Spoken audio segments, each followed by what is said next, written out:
بسم الله والصلاة والسلام على رسول الله صلى الله عليه وسلم. اخواني واخواتي في كل مكان، السلام عليكم ورحمة الله وبركاته.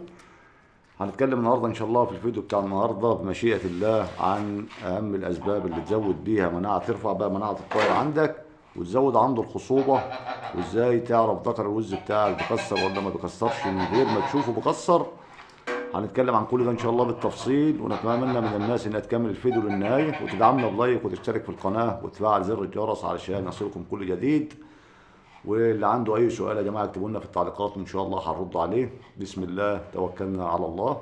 طبعا من اهم الاشياء اللي انت تساعد بيها على خصوبه الطائر عندك هي التغذيه يا جماعه. توفر له تغذيه جيده، توفر له كل المنوعات في الاكل بتاعه. يعني احنا بنستخدم الرده، بنستخدم الذرة والعيش، وبنستخدم كل حاجة للطيور بتاعتنا علشان الطيور بتاعتنا تتغذى عليها. وطبعا زي ما حضراتكم شايفين المكان اهم حاجة ان هو يبقى مفروش بالجير زي ما حضراتكم شايفين. طب ايه فوائد الجير؟ الجير عشان بيمتص المية الزايدة، عشان كلنا عارفين ان الوز بيزرزق الدنيا من الطيور اللي هي بتحب المية وبتهروس الدنيا مية، فلازم نستخدم لها الجير عشان العفن وعشان الجير بيقضي على اي ميكروب واي بكتيريا، فلازم نكون بنفرد الجير في الارضيه. طبعا الجير مطهر عام بجميع انواع الطيور، فلازم يا جماعه نستخدم الجير ده اول حاجه. طيب ازاي اعرف ان ذكر الوز عندي بيخصب ولا ما بيخصبش من غير ما اشوف بيكسر؟ من غير ما اشوفه بيكسر، اول حاجه هتلاقي دماغ الانثى عندك منجوره زي ما حضرتك شايف كده. دماغ الوزه دي من اثار ان الذكر بيعضها وهو بيكسر او بيمسكها من شعرها، فهتلاقي الحته دي منحوله عند الوزه. تعرف ان الذكر بتاعك بيكسر الوزه من غير ما تشوفه. طبعا وهتلاقي جسم الوزه متبهدل، دي طبعا علامه من علامات ان الذكر عندك بيخصب او بيكسر من غير ما تشوفه. طبعا يا جماعه الوز مش زي بقيه الطيور، ذكر الوز يا بيكسر بدري يعني من بعد الفجر او بالليل، ونادر جدا لما تلاقي ذكر وز بيكسر قدامك، لان الوز مش زي البط ومش زي الفراخ. طائر الوز ده طائر يعني مميز وليه بعض الاساليب المختلفه عن باقي انواع الطيور، ولازم طبعا نكون عارفين كده كويس. عرفنا ازاي ان الذكر بيخصب ولا ما بيخصبش من غير ما نشوفه؟ زي ما قلت لحضراتكم ان الانثى بتبقى شعرها منكوش من فوق او متخلع، دي طبعا من اسباب ان الذكر بيخصب من غير حضرتك ما تشوفه. ازاي نساعد ونزود الخصوبة عند طائر الوز؟ ان احنا طبعا بنحرش الذكر، وهعرفكم ازاي نحرشوه ان شاء الله في الفيديو ده برضه. وطبعا بنهتم بالتغذية بتاعته، بننوع له، بنزود له الاكل بتاعه علشان ما يجوعش، علشان يتن شغال معانا كويس. طبعا انثى الوز بتبيض يوم وبتفوت يوم، يعني الوزه بتبيض يوم وتاني يوم ما بتبيضش، بتبيض اليوم اللي بعديه، وبتبيض من بيضه لتسع بيضات او 10 بيضات، ده حد اقصى طبعا. وطبعا في وزه بتشتغل 3 توشاش، يعني في وزه بتطلع 3 مرات في العام، في وزه ما بتطلعش غير مره واحده، وزه بتطلع مرتين. وطبعا الوزه انواع كتير جدا، في وز بلغاري وفي وز صيني وفي وز امريكي لاحم، في انواع كتيره من الوز.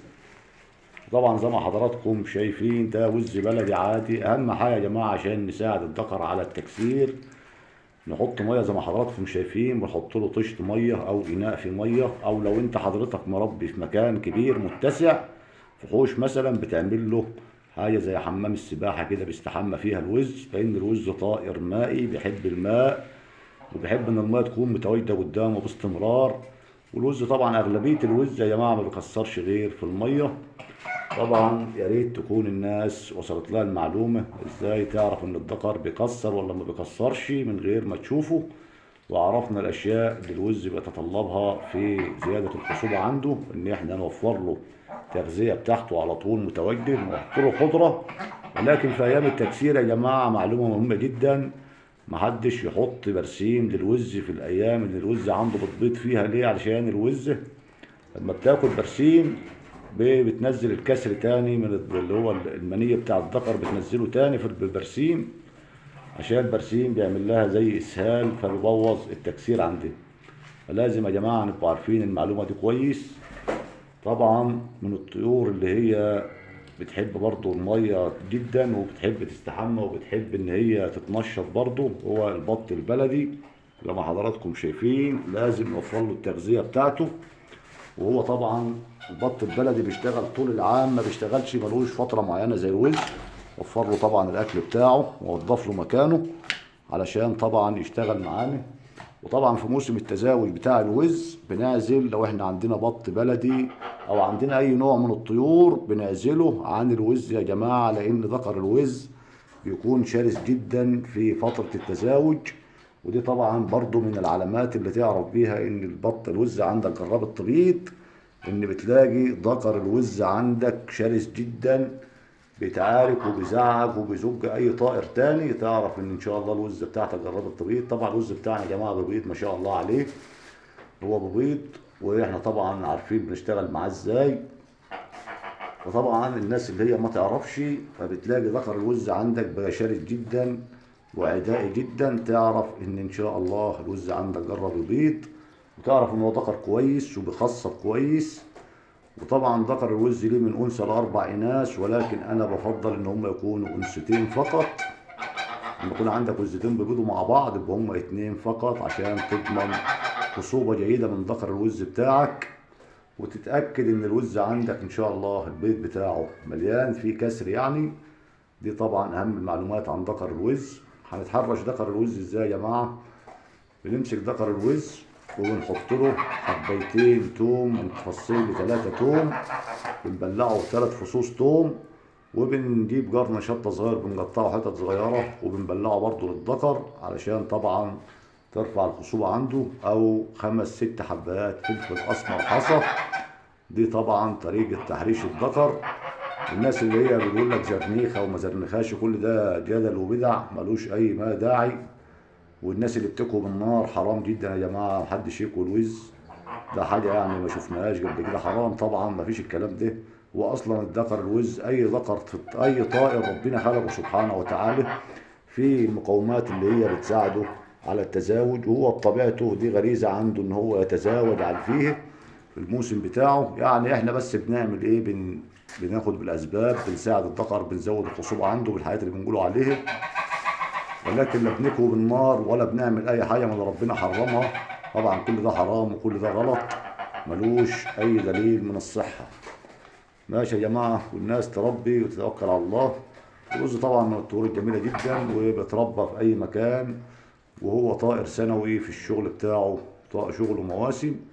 طبعا الارانب البلدي بتنطلق زي ما حضراتكم شايفين، بتتغذى على اي حاجه، بتاكل من قدام اي طيور وبتاكل خضار وبتاكل اي شيء. وده طبعا الزقزق. الزقزق برضه من الحيوانات اللي هي غير مكلفه بالمره، بتاكل اي شيء، بتتغذى على اي شيء. طبعا كل دي طيور بتتغذى على اي حاجه، واللي عايز يربي يا جماعه بيربي. والمكان طبعا يعني اي مكان استغله ما تسيبوش فاضي، وربي اي حاجه. مفيش اجمل من تربيه الطيور حتى نعمل اكتفاء ذاتي علشان ما نحتاجش ان احنا نشتري من بره ولا نتحوج لاي حد ان شاء الله بفضل الله. فرب يا جماعه وتوكلوا على الله. ده طبعا الحمام اللي هو لازم يكون موجود في كل بيت. الحمام يا جماعه من الطيور الجميله جدا في التربيه، ومش مكلف بالمره، ولكن يعني لازم تبدا فيه بدايه كويسه جدا. تجيب جوزين 3 10، المهم يكون الحمام بتاعك سلالته كويسه، يكون حمام بلدي. حمام بلدي يا جماعه ابدا بالبلدي، وابدا بالحمام اللي هو يعني سوقه شغال في بلدك علشان تبقى الناس متعارفه عليه في المنطقه بتاعتك علشان تعرف تسوقه. اي مشروع يا جماعه بدايته سهله والشغل فيه سهل، ولكن اصعب حاجه التسويق. فلازم كلنا نخلي بالنا من الموضوع ده علشان طبعا نبقوا عارفين التسويق اهم شيء يا جماعه. فلازم عشان تربي طائر عندك في البيت او تعمل منه مشروع تجاري لازم تشتغل في نوع الناس في بلدك متعارفه عليه والناس تكون عارفاه. طبعا هختم معاكم الفيديو ان شاء الله من عند الحمام اللي هو احب الطيور. والناس يا جماعه تدعمنا بلايك وتشترك في القناه علشان يصلها كل جديد، ودعمونا. والسلام عليكم ورحمه الله وبركاته.